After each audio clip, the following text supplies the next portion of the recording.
All right, guys, it's the next morning. Ain't you glad I didn't leave the camera running?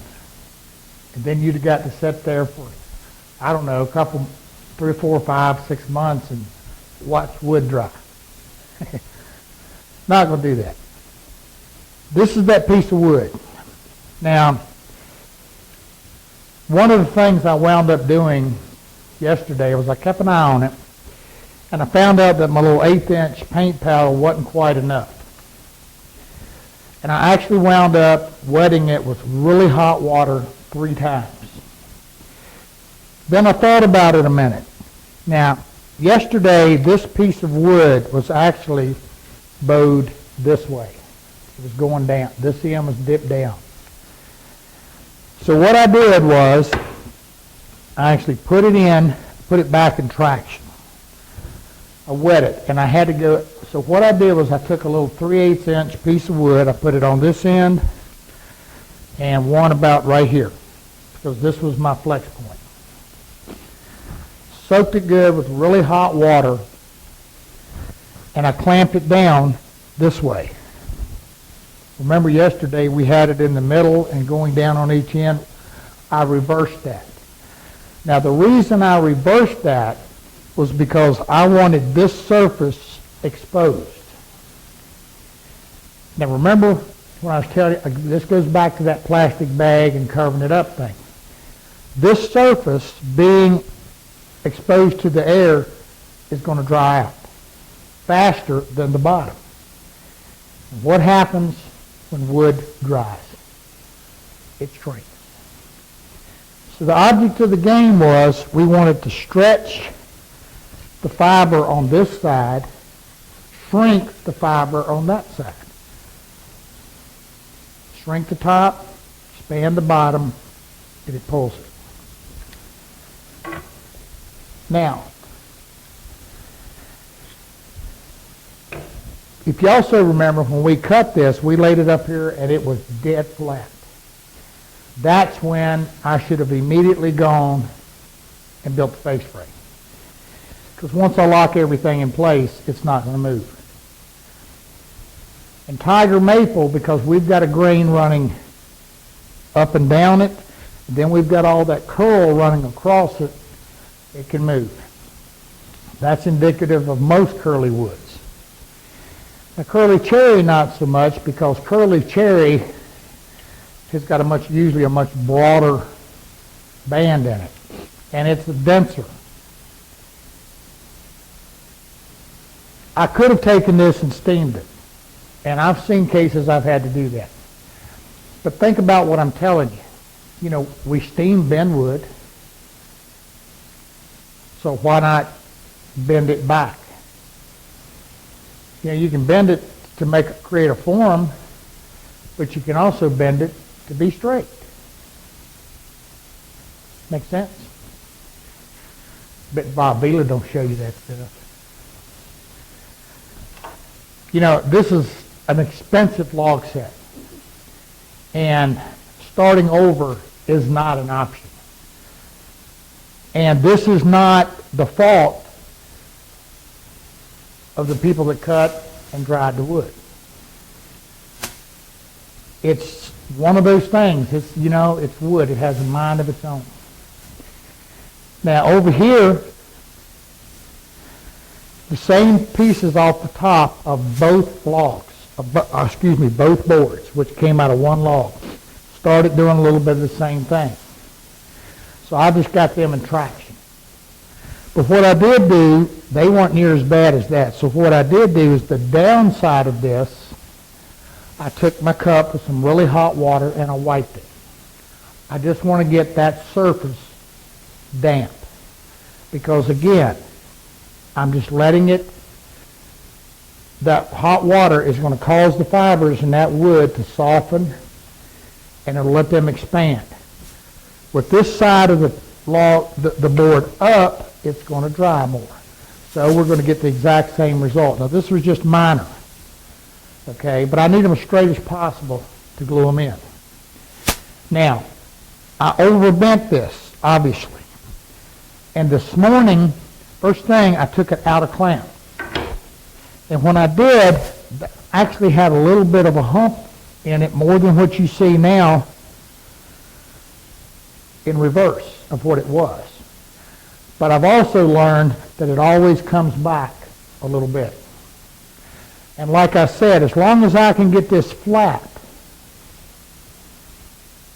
or hold it flat enough to get it through the table saw and get our 22.5 degrees cut on it, once we glue that together and we've got it straight, where the two pieces come together, for that to be able to move, once it's locked in place, it's not going to happen. Now, what's another alternative to this? Well, an alternative is splining it. Now, if you've watched some of my DVDs and you've been out on our regular forum or whatever, we've talked about this. And I may have to do that, and I probably will do that on these doors, just to be sure. And that's the case where what we do is we actually go to the table saw and we'll take like a 1/4-inch dado, and you don't even have to do that. Actually, just one curve. And we just make a cut down through this. Don't cut all the way through. We'd cut it down and leave about, 1/2 inch, 3/8 on this side. Then mill another piece of material that fits perfectly in that curve. Glue it. Coat everything good with glue. Now, in that case, I do like a polyurethane. I really do. And the reason for it is that polyurethane not only holds well, the polyurethane uses moisture to cure. So it will actually pull moisture out of the wood. It uses it as an activator. And so it will make sure that the center of that wood is drier. Sound kind of crazy? Well, maybe so. But if you get in trouble, try it. Or I will use something like a Tight Bond 3 glue. Why Tight Bond 3? Tight Bond 3 dries very hard. And it doesn't have as much moisture in it. But you got to work fast with it, as you well know if you've used it. The yellow glues yellow glues, if you notice when you glue something up, they hold great. But a yellow glue will be a little bit gummy. It's a little bit more elastic. Okay? It's not as rigid as the Tight Bond 3. Other glues that are rigid are like your white glues. You know, I got news for you. Old Elmer's white glue, used it for years. It's not broke. And the liquid high glue in the bottle, it dries brittle. It dries slow. But it dries, I don't want to use the word brittle, it dries hard. Okay, and that's what we want to create, is a hard, rigid line. All right, so and I would still just go just a little bit below, meaning a little bit of an overbend, because I'm going to get a little spring back, not much. And it's kind of a trial and error thing. But the biggest thing I want you to get is that we left this material nice and heavy right up to the last minute before we are committed. Now, this wood is already moved, so yeah, as I said, I could go back and remill all of this dead flat, and odds are it would never create an issue.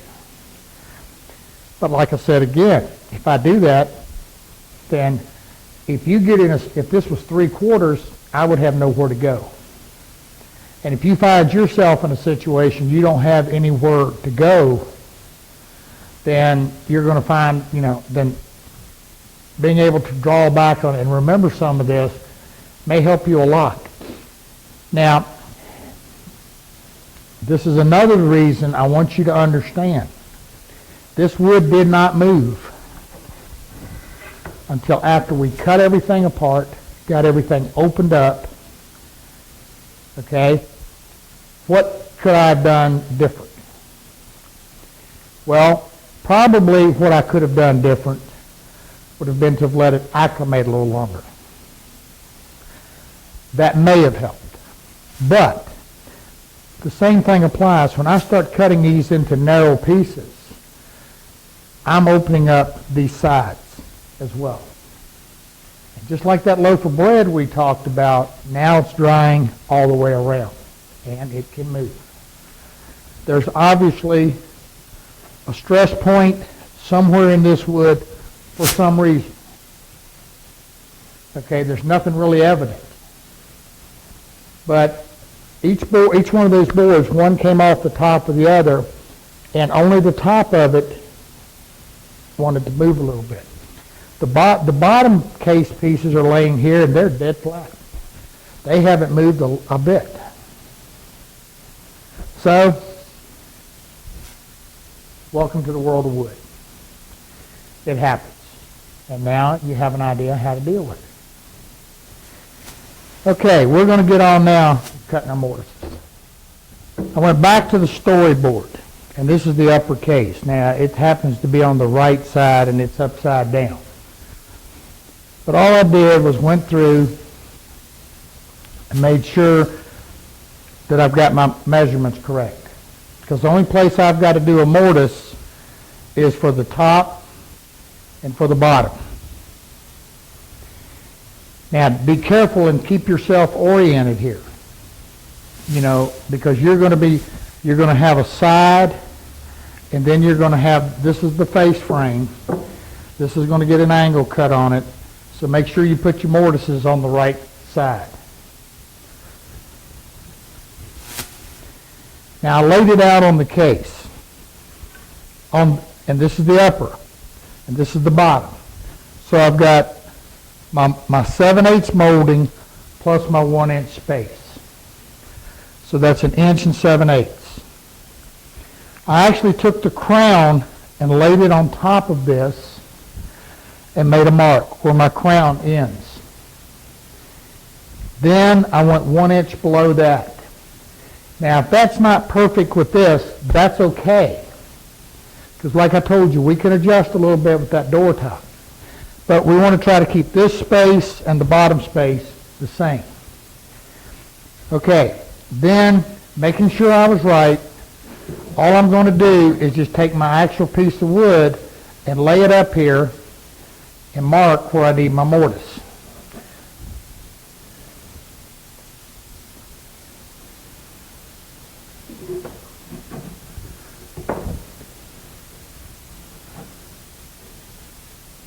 And I've done the same on the bottom.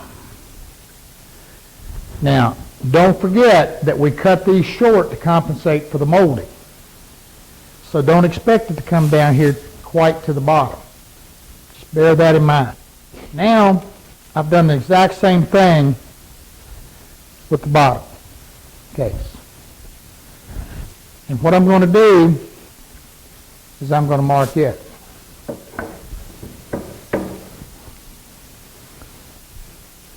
The difference between the bottom case and the top case is that I held my piece of wood flush to the top and went to the bottom, because the bottom's where the little space is cut for the molding. And it's opposite on the bottom case, because the bottom case, the molding will be on top of it. So I done forgot what I was. Make sure I get this right. Yeah, okay. So I want to go to the bottom and lay it out. Now all I'm marking,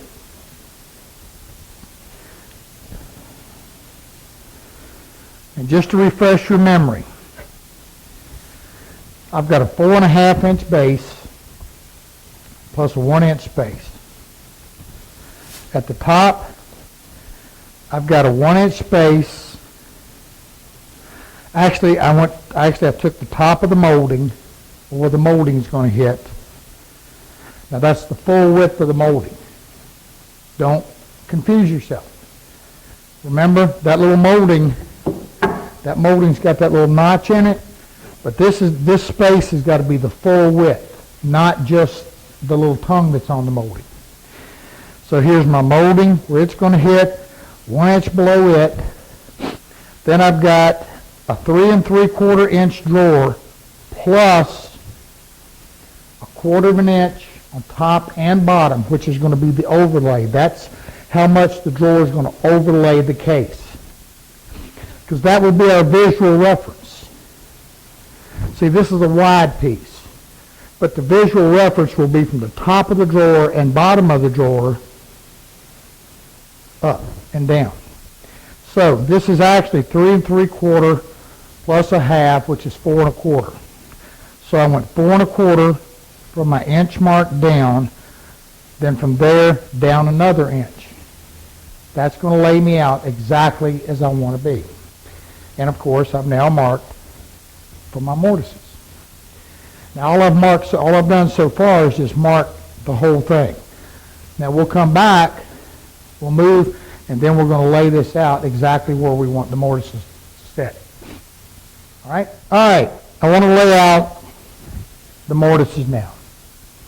So what I've done is I've taken my left and rights and just simply clamped them together so I can do everything simultaneous. The base. If we look at the picture of this base, you notice it's got a scroll, nice little scroll on it. So with that said, we really don't need the full width of this mortise to cross, because it's going to be covered by the base. But what I do want is I want to get enough under here so that I have a good attach point and a good strong bottom. So that's the reason what I'm doing is I went 2.5 inches from what will be from where the top of the base, the top of the stretcher will be down. And I've got a line 1/4 inch below that. That will be my shoulder or cheek, whichever it is. I always confuse them. But that's where the piece that's going to go in here will be notched at the top. You'll see. And I'm going to lay this out.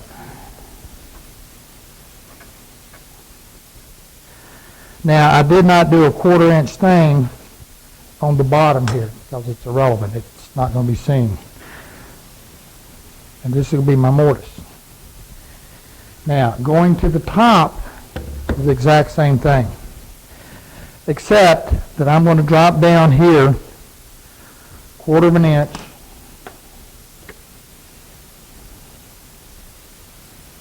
and I'm going to do that on all of them.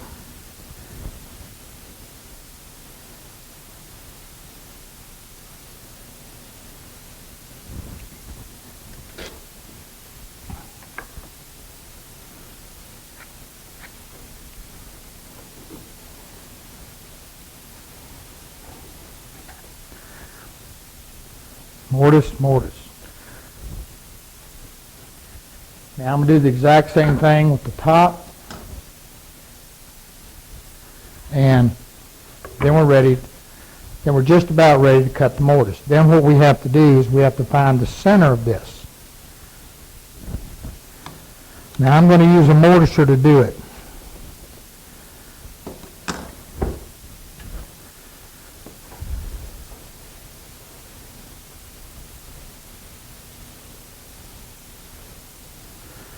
Now you can drill these and chisel them out, whatever you want to do. Could you use a biscuit in this? Yeah. It would probably do okay. If I was using this stick of wood, I'd do a double biscuit. Could you use a dowel? Yeah, you could use a dowel. I'd probably use a 1/2 inch dowel and get me several in there. What about a pocket screw?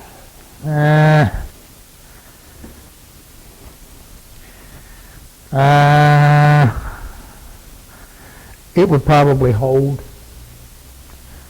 but I like them. I think they do an excellent job, but I got to tell you, I just have a little bit of an issue personally with seeing a pocket screw in a piece of handcrafted furniture. Just me, I can't see that line. Just me.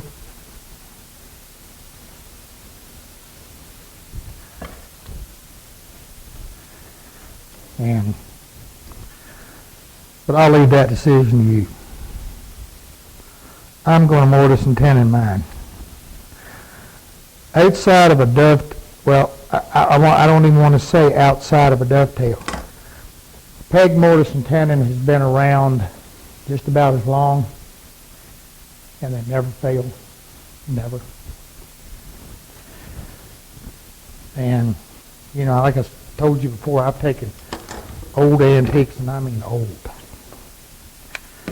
apart, and they didn't have a drop of glue in them, and it was simply a peg mortise and tenon. And the joint got a little loose because over 300 or 400 years, the peg kind of dried out a lot and got a little loose. And I've actually just eased the peg out, pulled the joint apart, put a little bit of glue in it, put it back, dropped the peg back in, tightened it right up.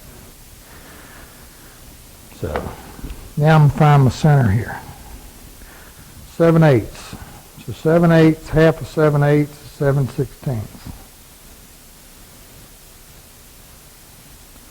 Is that right? I think so. Find that real quick. Now this is actually a little stronger, but I'm going to set it at that. I'm going to show you what I do so I can find my point. I'm actually pretty much on the money. Not exactly what I wanted. So I'm going to go just a little less.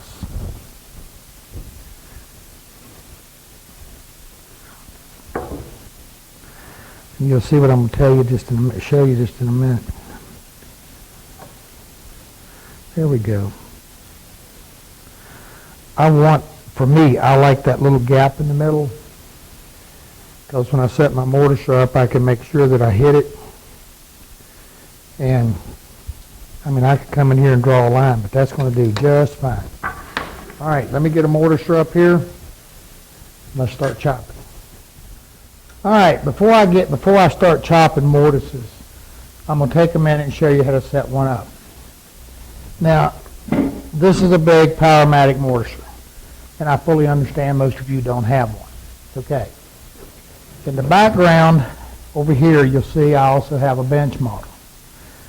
The only reason I'm not using that one is because it's got a 5/16 bit in it, and I want a 3/8, and that happens to already be in this one. Now, I will caution you something about mortisers. You get what you pay for. That's all I know how to tell you. I've had some of the cheaper ones, and I was not happy at all. The hold downs did not do very well. I just had issues. The hold downs didn't do. They would move left and right on the shaft. The pistons or the hydraulic arms weren't heavy enough to help me hold it up, and they can be quite frustrating if you don't have a good one. But irrespective of, while I'm here, I'm going to show you how to set up a mortiser. They're not hard. You got a drill, and you've got a drill bit. Let me get this out of the way. You have a drill bit that works inside a chisel. That's exactly what a mortiser is. And if you look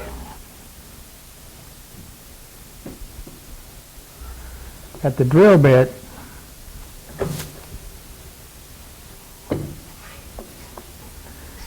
you're going to notice that's kind of a funny looking end on it. And what this is made to do, this is made to pull the chips up and exit them out through the chisel.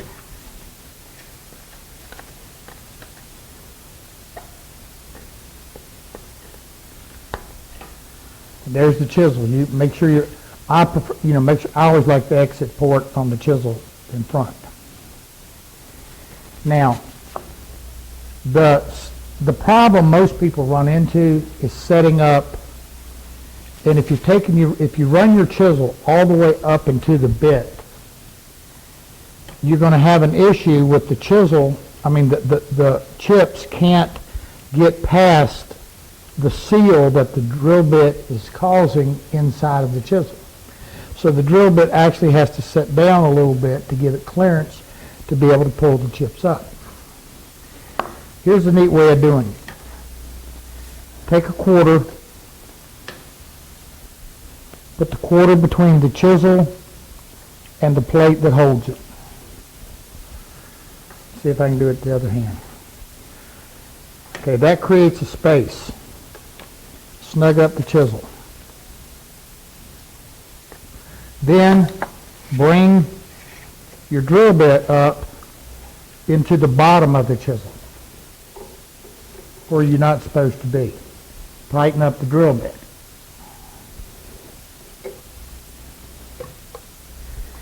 Now, loosen the chisel.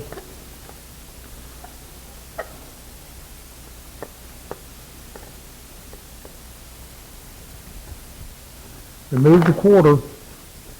Take the chisel all the way up. That'll give you correct spacing down here.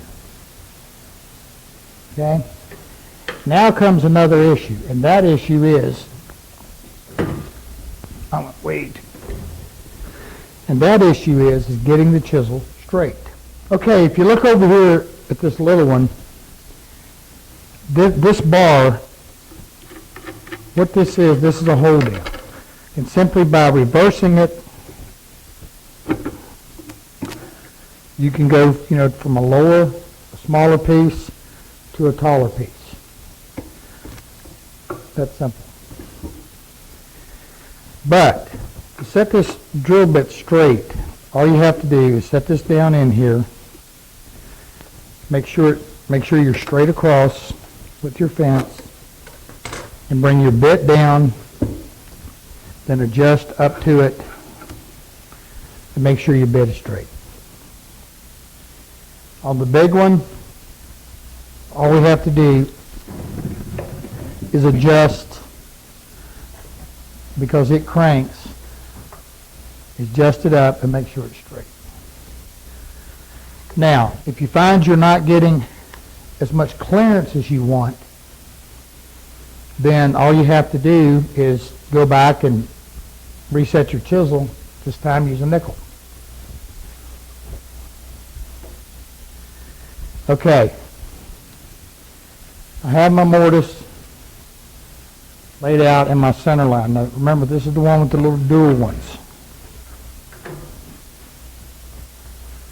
So I'm going to lock it down.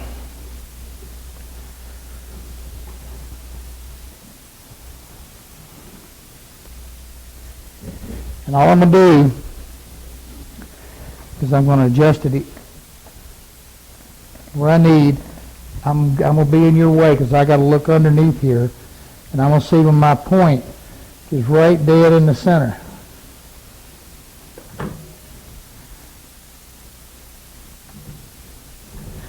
All right, it's in place.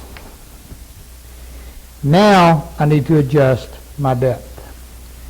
And you've got a depth stop right here on almost all of them.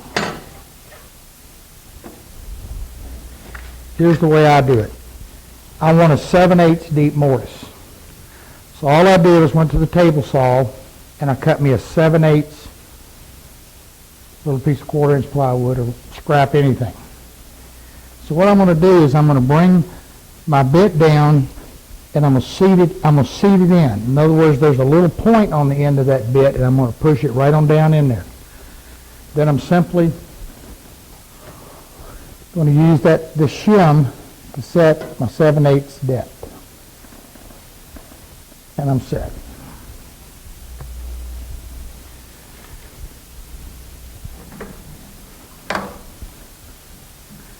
And I'm locked down, so I'm going to start mortising these out.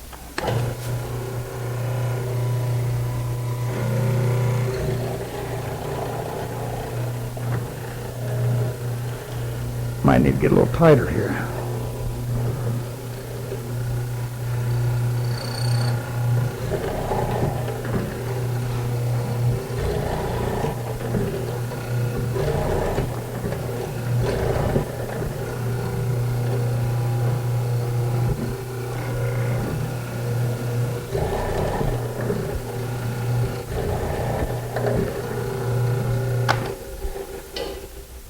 You know, you can buy air compressors pretty reasonable. You don't have to have a big, huge, massive one unless you're going to be using air tools and whatever. But just to have a little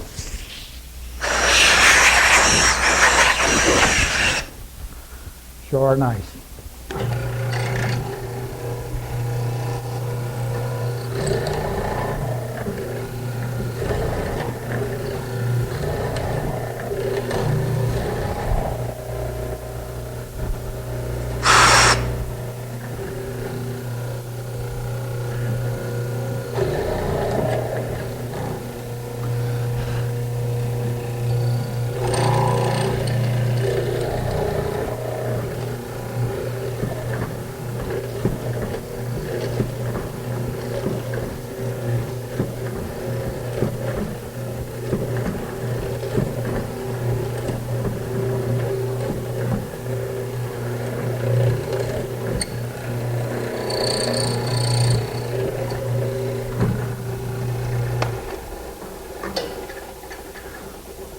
Now, me, I run them, then run back through them, and I take small bites.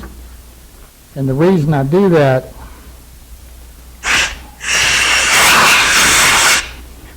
is mortisers will still leave you a little bit of a crunchy bottom, and even though it will cut a square edge on the corners, it doesn't do it all the way down. The reason it doesn't is because, remember, that drill bit's down a little bit. So you got to take a little chisel and go in there and clean them up a little bit.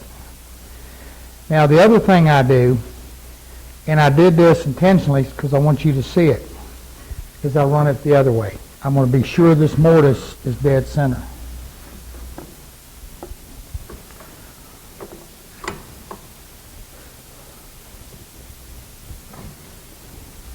Because sometimes, despite your best efforts, they're not. And this one's not, because I want you to see it.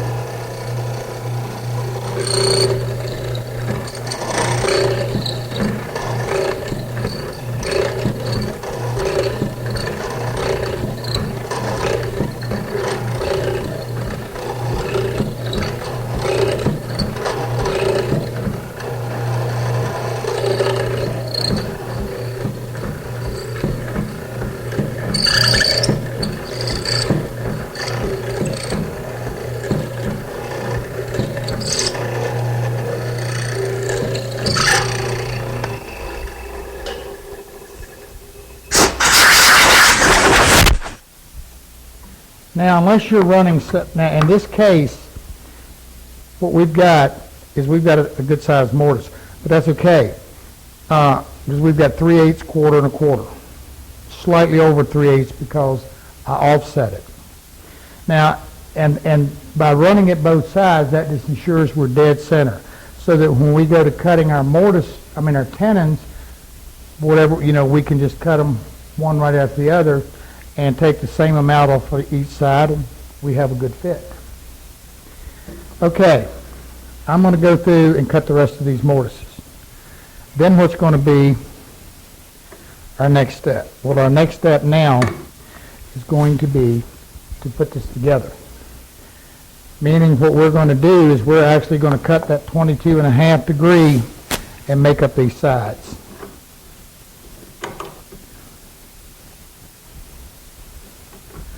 I wanted to cut these first while I still have a square bottom.